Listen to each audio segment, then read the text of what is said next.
नमस्कार। आकाशवाणी कटक आंचलिक संवाद पढ़ुछंती उदयनाथ स्वाई। मुख्य संवाद। आकाशवाणी मन की बात कार्यक्रम आसंताकाली देशवासी भाव विनिमय करिवे प्रधानमंत्री। राज्य में आसंता सोमवार सुधा अदिनिया वर्षा जनित फसल क्षयक्षतिर आकलन पर विभागीय अधिकारी निर्देश देले मुख्यमंत्री। राज्य में कपा उत्पादन और विक्रय व्यवस्था उपमुख्यमंत्री कनक वर्धन सिंहदेव एवं कपा निगमर सीएमडी मध्य आलोचना एवं राउरकेला बिरसा मुंडा हॉकी स्टाडियम आज आरंभ होउछि हॉकी इंडिया लीग। गोनासिका एवं दिल्ली पाइपर्स मध्य उद्घाटनी मुकाबिला। एथर संपूर्ण संवाद। प्रधानमंत्री नरेंद्र मोदी आसंताकाली आकाशवाणी मन की बात कार्यक्रम देशवासी भाव विनिमय करिवे। यह प्रधानमंत्री मन की बात कार्यक्रम 117तम संस्करण हेब। मन की बात कार्यक्रम आकाशवाणी और दूरदर्शन समस्त केन्द्र, आकाशवाणी संवाद वेबसाइट और न्यूज ऑन AIR मोबाइल आप उपलब्ध हेब। आकाशवाणी संवाद टीडी न्यूज, PMO एवं सूचना और प्रसारण मंत्रालय यूट्यूब चैनल रे मन की बात कार्यक्रम लाइव स्ट्रीमिंग हेब। प्रधानमंत्री संबोधन पर आंचलिक भाषा मन की बात प्रसारण करा। आंचलिक भाषा यार भाषांतर पुणी थे राति 8टारे प्रसारण करा। राज्य में अदिनिया वर्षार होइथिबा फसलर क्षयक्षति आकलन पर आज मुख्यमंत्री मोहन चरण माझी अध्यक्षतार भुवनेश्वर लोकसेवा भवन में समीक्षा बैठक अनुष्ठित हो जाइछि। बैठक में मुख्यमंत्री आसंता सोमवार 30 तारिख मध्य फसल क्षयक्षतिर सठिक आकलन सहित प्रकृत क्षतिग्रस्त चाषी मानू चिन्हट करने निर्देश देइछन्ते। चलित मास 20 रु 28 तारिख मध्य होइथिबा अदिनिया वर्षा जनित फसल क्षयक्षति जणे भी क्षतिग्रस्त चाषी सहायतार वंचित न हेबा प्रति ध्यान देबाकू विभागीय अधिकारी मानकू परामर्श देइछन्ते।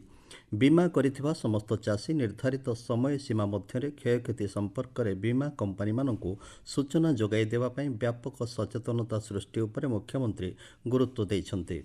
फसल अमलर परवर्ती क्षयक्षतिर सूचना कृषक रक्षक पोर्टाल माध्यम किंबा 14447 नंबर रे फोन करी जणाइबाकू श्री माझी चाषी मानकू परामर्श देइछन्ते। सूचना अनुसार प्रधानमंत्री फसल बीमा योजना रे वर्तमान सुधा 1,26,000 चाषी क्षयक्षति संपर्क में सूचना देइछन्ते। डिजिटल कृषि अधीन रे कृषक पंजीकरण प्रक्रिया आसंता मास 1 तारिखर पंचायत स्तरीय शिविर माध्यम आरंभ हेब। आवेदन करिबा पई चाषी मानक जमी निज नाम थिले आधार कार्ड, भूलेख पट्टा, आधार संयुक्त मोबाइल नंबर आवश्यकता रही। जो चाषी मानक जमी जमा रेकर्ड निज नाम नथिबो सेमाने भूलेखरे थिबा मृत जमीधारी मृत्यु प्रमाणपत्र और उत्तराधिकारी प्रमाणपत्र सह रेकर्ड संशोधन पर कृषक पंजीकरण पोर्टाल रे odfr.agristack.gov.in रे पंजीकरण करिपारिबे। कृषक माने अधिक सूचना पाई 1553333 नंबर रे जोगाजोग करिपारिबे। एही प्रक्रिया आसंता मार्च 31 तारिख पर्यंत चलिबो बोली राज्य सरकार पक्षरु सूचना दिया जाइछि। ओडिशा केमिकल सोसाइटी पक्षर पदार्थ रसायन विज्ञान रे अग्रगति संपर्कित 3 दिनिया जातीय सम्मेलन आज भुवनेश्वर स्थित ओडिशा वैषयिक और गवेषणा विश्वविद्यालय OUTR रे अनुष्ठित हो जाइछि।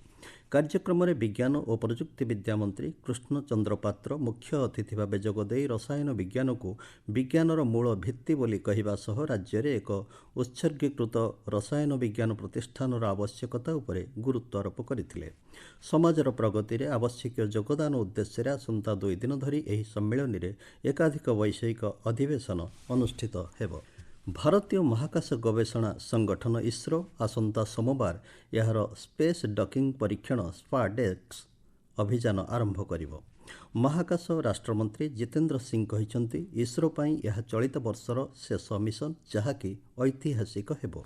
महाकाश रे 2टी उपग्रह को डक किंबा विलय करिवार विरल प्रयास कराजिवो।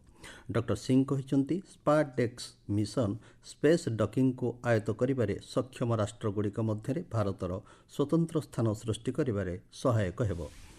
आपण मन आंचलिक संवाद शुणुछंती आकाशवाणी कटक केन्द्ररू। भुवनेश्वर लोकसेवा भवन में आज उपमुख्यमंत्री तथा कृषि मंत्री कनक वर्धन सिंहदेव को भारतीय कपा निगमर मुख्य परिचालना निर्देशक साक्षात करिसंती। कपा निगमर मुख्य परिचालना निर्देशक ललित गुप्ता आज କୃଷିମନ୍ତ୍ରୀ କନକବର୍ଦ୍ଧନ ସିଂହଦେଓଙ୍କୁ ସାକ୍ଷାତ କରିଛନ୍ତି। ଏହି ସମୟରେ ରାଜ୍ୟରେ କପା ଉତ୍ପାଦନ, ବିକ୍ରୟ ବ୍ୟବସ୍ଥା ଏବଂ ଏଥିରେ ଥିବା ସମସ୍ୟାଗୁଡ଼ିକ ସମ୍ପର୍କରେ ଆଲୋଚନା ହୋଇଥିଲା। ସୂଚନା ଅନୁସାରେ ବର୍ତ୍ତମାନ ଓଡ଼ିଶାରେ 2,39,000 ହେକ୍ଟର ଜମିରେ କପା ଚାଷ କରାଯାଉଛି। ଚଳିତ ବର୍ଷ 40 ଲକ୍ଷ କ୍ୱିଣ୍ଟାଲ କପା ଉତ୍ପାଦନର ଲକ୍ଷ୍ୟ ରଖାଯାଇଛି। ନୂଆ ବର୍ଷରେ ପୁରୀରେ ଶ୍ରଦ୍ଧାଳୁଙ୍କ ଭିଡ଼କୁ ଦୃଷ୍ଟିରେ ରଖି ପୁରୀ ପୁଲିସ ପକ୍ଷରୁ କଡ଼ା ସୁରକ୍ଷା ବ୍ୟବସ୍ଥା ଗ୍ରହଣ କରାଯାଇଛି। ସହରର ବିଭିନ୍ନ ସ୍ଥାନରେ ଶ୍ରୀମନ୍ଦିର ଭିତରେ ଓ ବାହାରେ 60 ପ୍ଲାଟୁନ ପୁଲିସ ଫୋର୍ସ ମୁତୟନ ରହିବେ। ଶ୍ରୀମନ୍ଦିରରେ ଭକ୍ତଙ୍କ ଶୃଙ୍ଖଳିତ ଦର୍ଶନ, ପର୍ଯ୍ୟଟକଙ୍କ ସୁରକ୍ଷା, ଟ୍ରାଫିକ୍ ସୁପରିଚାଳନାକୁ ଗୁରୁତ୍ୱ ଦିଆଯିବ ବୋଲି ଆରକ୍ଷୀ ଅଧୀକ୍ଷକ ବିନୀତ ଅଗ୍ରୱାଲ କହିଛନ୍ତି। ଶ୍ରୀମନ୍ଦିରର ମୁଖ୍ୟ ପ୍ରବେଶ ପଥରେ ଯାଞ୍ଚକୁ କଡ଼ାକଡ଼ି କରାଯିବ। ସମୁଦ୍ର କୂଳରେ ଅଘଟଣ ରୋକିବାକୁ ଡିସେମ୍ବର 31 ଓ ଜାନୁଆରୀ 1 ତାରିଖ 2 ଦିନ ପାଇଁ ଲାଇଫ୍ ଗାର୍ଡ ମୁତୟନ ରହିବେ। ରାଜ୍ୟର ବିଭିନ୍ନ ପ୍ରାନ୍ତରୁ ଆସୁଥିବା 4 ଚକିଆ ଯାନ ପାଇଁ ଭିନ୍ନ ଭିନ୍ନ ସ୍ଥାନରେ ପାର୍କିଂ ବ୍ୟବସ୍ଥା କରାଯାଇଛି ବୋଲି ଶ୍ରୀ ଅଗ୍ରୱାଲ କହିଛନ୍ତି। ଦେଶରେ ପ୍ରଥମ ଥର ପାଇଁ ଓଡ଼ିଶା ଅଗ୍ନିଶମ ବିଭାଗରେ ସ୍ୱତନ୍ତ୍ର ତାଲିମପ୍ରାପ୍ତ କୁକୁର K9 ଡଗ୍ ସ୍କ୍ୱାଡ୍କୁ ସାମିଲ କରାଯାଇଛି। ଅଗ୍ନିଶମ ବିଭାଗ କର୍ମଚାରୀଙ୍କ ପାଇଁ ଅପହଞ୍ଚ କ୍ଷେତ୍ରରେ ତାଲିମପ୍ରାପ୍ତ K9 ସନ୍ଧାନୀ କୁକୁର ଦଳ ଭୂମିକମ୍ପ, ଭୂସ୍ଖଳନ ଭଳି ବିପର୍ଯ୍ୟୟ ସମୟରେ ଉଦ୍ଧାର କାର୍ଯ୍ୟରେ ସହାୟତା କରିବ ବୋଲି ଅଗ୍ନିଶମ ବିଭାଗ ପକ୍ଷରୁ କୁହାଯାଇଛି। ମାଲକାନଗିରି ଜିଲ୍ଲାର ଚିତ୍ରକୋଣ୍ଡା ଥାନା ଅନ୍ତର୍ଗତ ଗୁଣ୍ଠାୱାଡ଼ା ଗ୍ରାମ ନିକଟରୁ ପୁଲିସ ଆଜି ଜଣେ ଏରିଆ କମିଟି ସଦସ୍ୟଙ୍କ ସମେତ 3 ଜଣ ମହିଳା ମାଓବାଦୀଙ୍କୁ ଗିରଫ କରିଛି। ଦକ୍ଷିଣ ପଶ୍ଚିମାଞ୍ଚଳ ଡିଆଇଜି ନୀତି ଶେଖର ଏହି ସୂଚନା ଦେଇଛନ୍ତି। ହକି ଇଣ୍ଡିଆ ଲିଗ୍ 2024-25 ଆଜିଠାରୁ ରାଉରକେଲାର ବିର୍ସାମୁଣ୍ଡା ହକି ଷ୍ଟାଡିୟମରେ ଆରମ୍ଭ ହେଉଛି। 2ଟି ପର୍ଯ୍ୟାୟରେ ଅନୁଷ୍ଠିତ ହେବାକୁ ଥିବା ଏହି ପ୍ରତିଯୋଗିତାର ପ୍ରଥମ ପର୍ଯ୍ୟାୟ ଆସନ୍ତା ମାସ 18 ତାରିଖ ପର୍ଯ୍ୟନ୍ତ ଚାଲିବ।